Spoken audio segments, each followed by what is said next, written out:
Now, after days of speculation, the White House unveiled a 20-point plan to end the nearly 2-year Gaza war, secure the release of hostages held by Hamas, and lay out a vision for Gaza's future.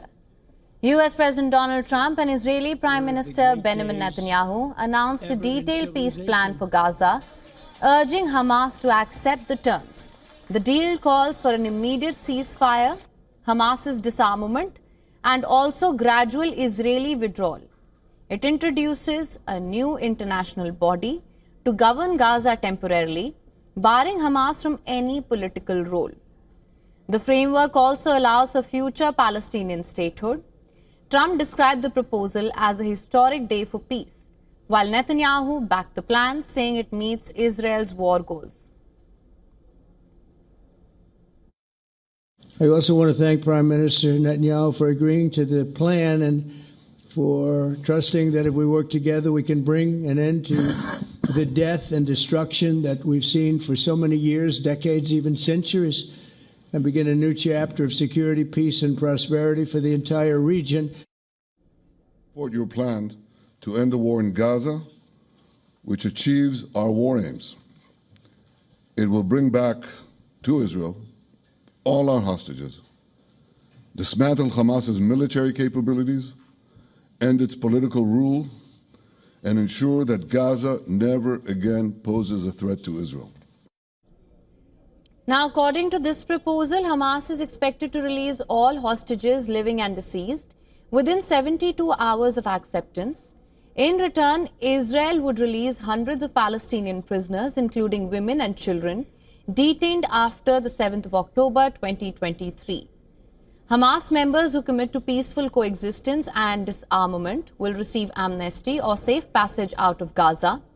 The plan aims to demilitarize Gaza, making it free of terror threats, and to rebuild it for the benefit of its people. Full humanitarian aid will flow into Gaza with the Rafah crossing reopened under established mechanisms. Governance will be temporarily handled by a technocratic, apolitical Palestinian committee, overseen by an international body called the Board of Peace, chaired by Trump, and including figures like former British Prime Minister Tony Blair.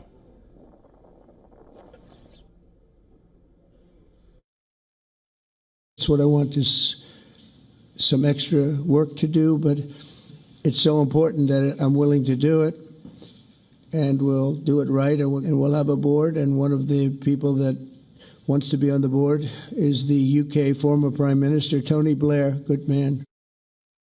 According to the proposal, Gaza's economy will be revitalized through a development plan modeled on successful West Asian cities. Residents will have full freedom of movement with no forced displacement. Hamas and other factions will be barred from governance, and all military and terror infrastructure will be dismantled under international oversight.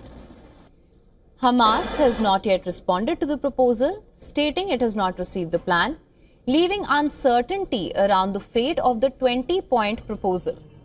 Netanyahu has warned that Israel would finish the job against Hamas if it rejects the deal, while Trump said that Israel would have his full backing to do so if Hamas did not accept the deal. But if Hamas rejects your plan, Mr. President, or if they supposedly accept it and then basically do everything to counter it, then Israel will finish the job by itself. This can be done the easy way, or it can be done the hard way, but it will be done. Israel would have my full backing to finish the job of destroying the threat of Hamas. But I hope that we're going to have a deal for peace. And if Hamas rejects the deal, which is always possible, they're the only one left. According to the 20-point plan, an international stabilization force will be deployed to train Palestinian police and secure borders, working with Israel and Egypt. Israel will progressively withdraw from Gaza based on agreed security milestones without annexing or occupying the territory. If Hamas rejects the plan, aid and stabilization efforts will continue in areas cleared of terror. 8 Muslim-majority nations in a joint statement hailed Trump's Gaza proposal. These countries include Egypt, Qatar, Jordan, UAE, Saudi Arabia, Turkey, Indonesia and Pakistan.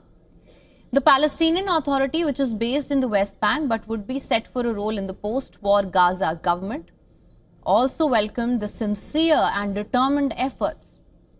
Washington's European allies promptly voiced support with the leaders of France, UK, Germany and Italy, sharing strong expressions of support for the plan. However, in devastated Gaza, residents expressed skepticism that Trump's plan could end the war.